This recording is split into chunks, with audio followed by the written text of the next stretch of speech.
The joke left my mouth with a smile, but the silence that followed stole every ounce of warmth from the room. I had laughed and casually told her, "You're practically my wife," expecting another playful tease between two people who had shared years of friendship. Instead, Grace looked at me with tired eyes that carried a sadness I had never noticed before. And in that single moment, everything I believed about love, loyalty, and timing began to fall apart. If you believe kindness, hope, forgiveness, compassion, and second chances can change lives, please take a moment to like this video, share it with someone you care about, leave a thoughtful comment, and subscribe to the channel. Your support helps these heartfelt stories reach people who may need a little hope today. My name is Nathan, and I lived in the quiet town of Franklin, Tennessee, where life moved slowly enough that people remembered birthdays, waved from their porches, and brought casseroles to neighbors without being asked. Grace had been part of my life for almost 8 years. We met at a local community fundraiser after a tornado damaged several neighborhoods.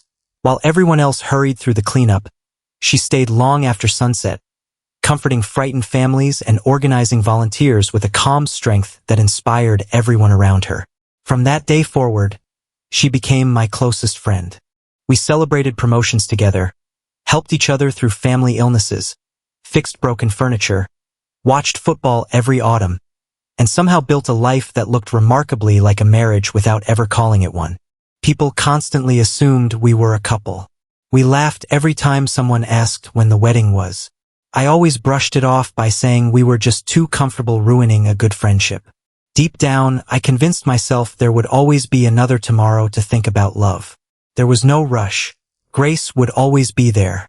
The evening of that joke felt ordinary. We sat in our favorite little cafe surrounded by flowers and soft music. I teased her about reminding me to eat healthier, paying attention to my doctor's appointments, and remembering my mother's birthday. Smiling, I laughed that she was practically my wife anyway. But instead of laughing back, Grace quietly lowered her eyes. She admitted she had spent years pretending those words didn't matter because hearing them without meaning hurt more each time.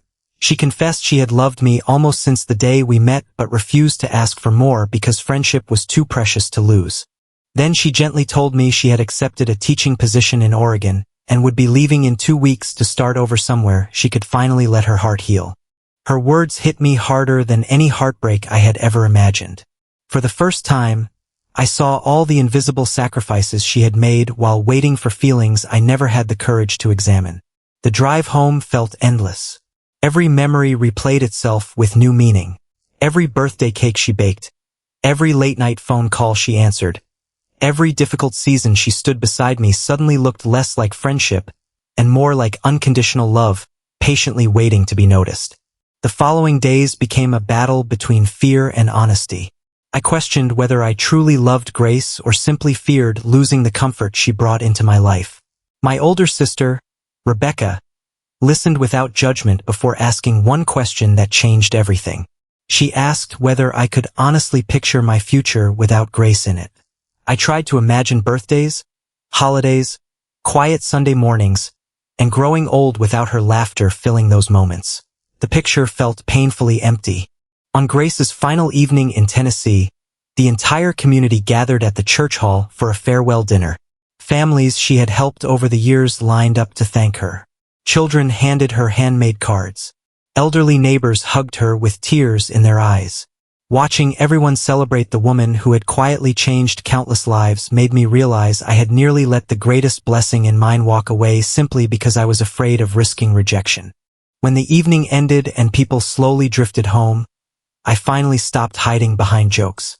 I told Grace that my greatest mistake had been assuming love always arrived with fireworks when, in reality, it had been quietly making breakfast, remembering anniversaries, encouraging dreams, and choosing me every ordinary day for years. I admitted that I had mistaken peace for routine when it was actually the deepest kind of love I had ever known. Grace didn't answer immediately. She simply smiled through tears and admitted she had stopped expecting miracles. But sometimes, she said, miracles arrive late instead of never. We didn't rush into promises or grand celebrations that night. We chose something stronger. We chose honesty, patience, and the courage to begin a relationship built on years of trust instead of weeks of excitement. Before we reach the end of this story, I'd love to hear from you. Have you ever realized someone's true value only when you were close to losing them? Please leave your answer in the comments because your story may encourage someone else who needs the courage to speak from the heart today. A year later, Grace and I were married in a small white church surrounded by the same neighbors who had watched our friendship grow. Looking across the room during the reception, I remembered that careless joke from the cafe. Those words almost became the greatest regret of my life. Instead, they became the moment that forced me to stop hiding from the truth. I learned that love is rarely found in dramatic moments. More often, it grows quietly through faithfulness, kindness, and countless ordinary days shared with the right person. If this story touched your heart, please like the video, subscribe to the channel, share it with someone you love, and let us know in the comments. Your support helps keep stories of hope, forgiveness, and second chances alive, reminding us all that sometimes the life we dream about has been sitting beside us all along.